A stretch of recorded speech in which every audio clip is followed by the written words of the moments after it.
BFM Intégral Placement, idée de fond.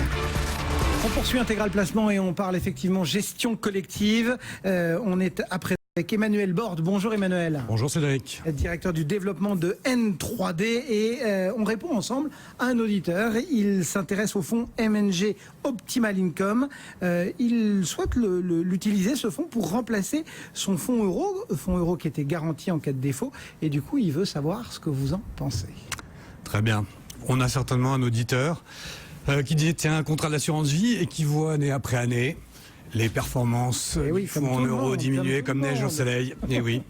Et comme beaucoup, il doit être à la recherche d'alternatives. Et ça se comprend. Hein. Le fonds en euros, il y a encore 10 ans, délivrait du 4,4% par an. Bon, depuis 2012, on est en dessous de 3%. En 2014, on était à 2,5%. Alors, pour répondre à notre auditeur, s'il souhaite sécuriser tout ou partie de ses avoirs, stricto sensu, on ne remplace pas un produit avec garantie en capital par un produit qui n'a pas de garantie en capital. Bon. Cela dit, ce que personne ne sait, enfin ce que peu savent finalement, c'est que le fonds en euros, il a une forme de garantie en capital, mais il y a un mais. D'après le Code des assurances, ce qu'il faut savoir, c'est que dans des circonstances absolument exceptionnelles, évidemment, le gouvernement peut suspendre le remboursement du fonds en euros. Alors, c'est jamais arrivé, j'espère que ça n'arrivera jamais. Mais par les temps qui courent, mon bon monsieur, peut-on se permettre d'exclure toute hypothèse? Voilà. Alors, maintenant, concernant MNG Optimal Income, je comprends que cet auditeur ait été séduit par des performances plutôt très bonnes et plutôt régulières, mais attention, en 2008, le fonds a perdu tout de même 5,82%. Depuis le début de l'année, il est aussi une petite performance négative de 0,82%. Donc c'est absolument pas comparable avec un fonds en euros. Et qu'est-ce que c'est ce fonds exactement, si on rentre dans le détail? Alors, il est géré par une société anglaise qui s'appelle MNG ou MNG pour les anglo-saxons. Une société qui a été créée en 1931, qui gère 372 milliards d'euros, c'est pas rien. Et puis lui, le fonds, quant au fonds, c'est un fonds qui a été lancé en 2006, qui a déjà 31 milliards d'euros, et c'est un fonds mixte d'allocation. Donc un fonds mixte d'allocation, on rappelle, on trouve dans son portefeuille plusieurs types d'instruments financiers. Et en termes de zone géographique, le fonds peut investir dans le monde entier, et on a un fonds qui a un profil assez prudent, à savoir que le fonds doit être investi à minimum à 50% sur des instruments de dette, mais peut également investir sur d'autres instruments du type des fonds, du cash, des actions et des dérivés.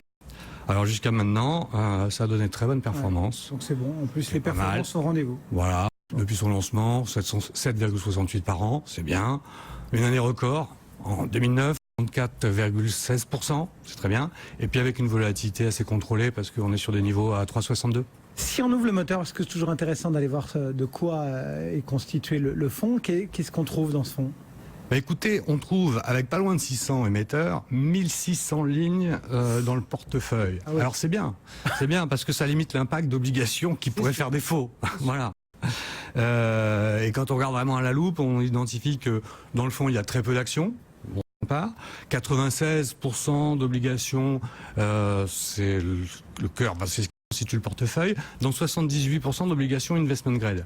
Alors je rappelle, les investment grade sont des obligations qui ont été notées de la haute qualité, qui ont reçu des belles notes, donc avec un faible risque de non-remboursement, et ça c'est plutôt rassurant.